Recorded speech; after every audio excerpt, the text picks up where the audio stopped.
Hello and welcome back to Maths Plus. Today we're finding the area of a trapezoid. It's a really nice problem, so let's see how to put it together. You can see here we have a dimensions and we have an irregular shape. So all we can do is to investigate the shape, and now we need to extend the sides over here and over here upwards towards the vertex, as we need to create a triangle. So on the left hand side we can designate x as being unknown, and on the right hand side we can designate y. This is going to help us when we need to get the area for the upper triangle. So as the two triangles are similar, we can set up equivalent ratios. So let's see how we're after setting this up. So on the left hand side here we have the longer side, okay, and below here we have the longer base. On the right hand side we have the shorter side and the shorter base. So those two ratios are equivalent because the triangles are similar. So let's calculate out for x. So first of all we need to cross multiply.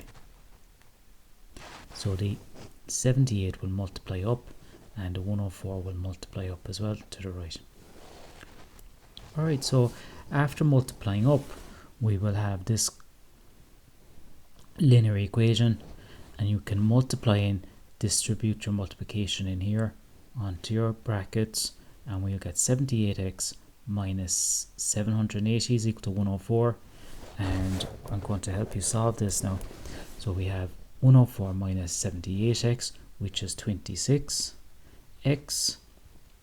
and on the right hand is 780, and all we need to do is divide both sides by 76, so we get 780 over 26.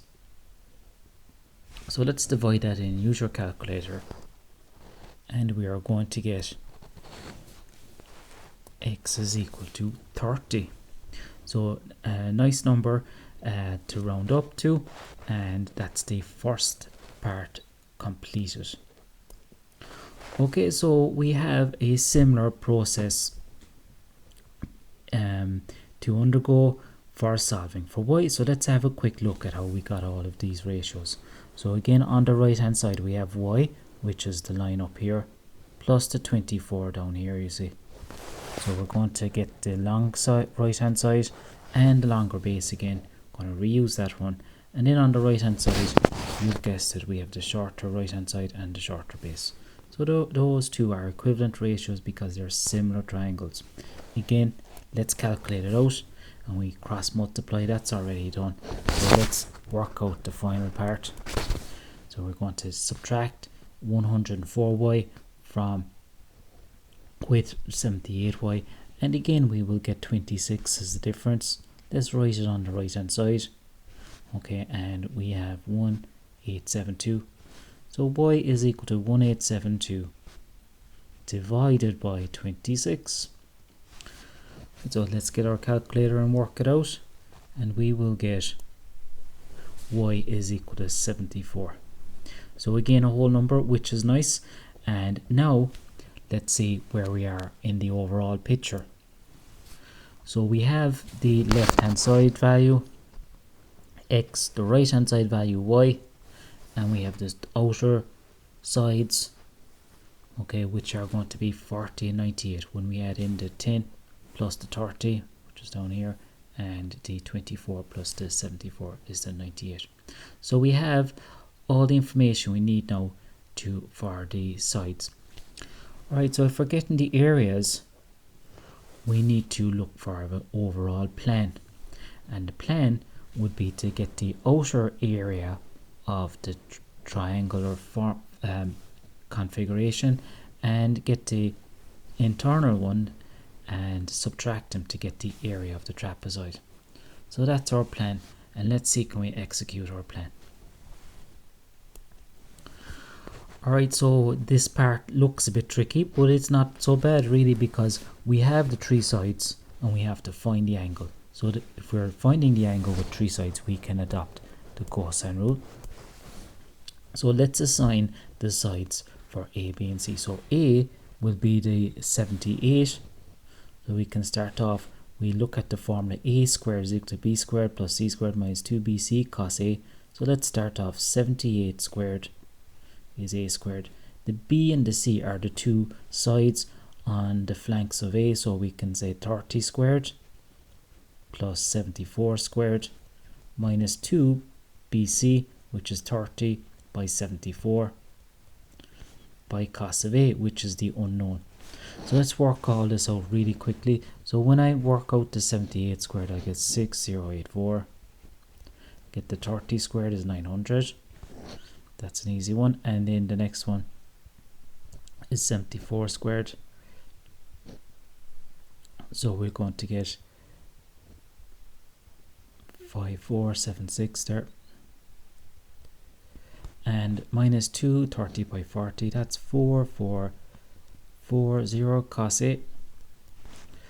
Alright, so now we're going to subtract these values, okay, from the right hand side.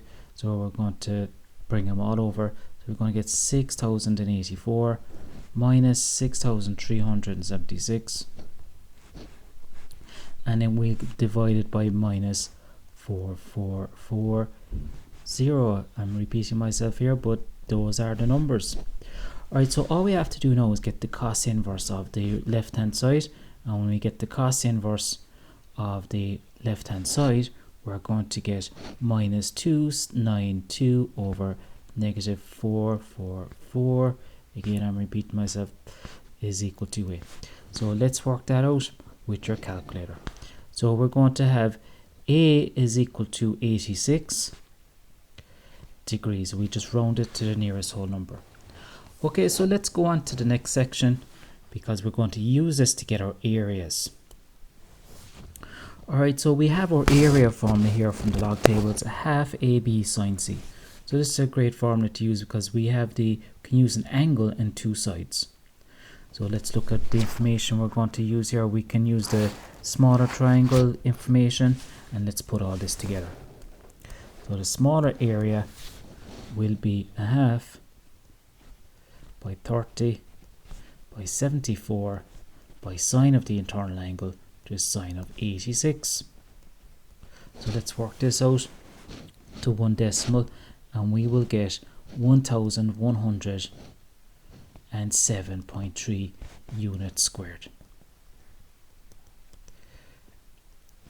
Okay, so that's the inner triangle. Let's get the outer triangle.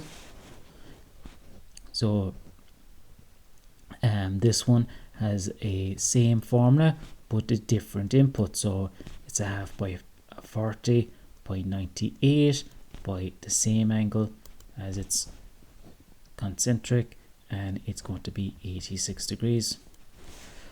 Alright, so area 2, or the larger area, which is going to be 1955.2 units squared.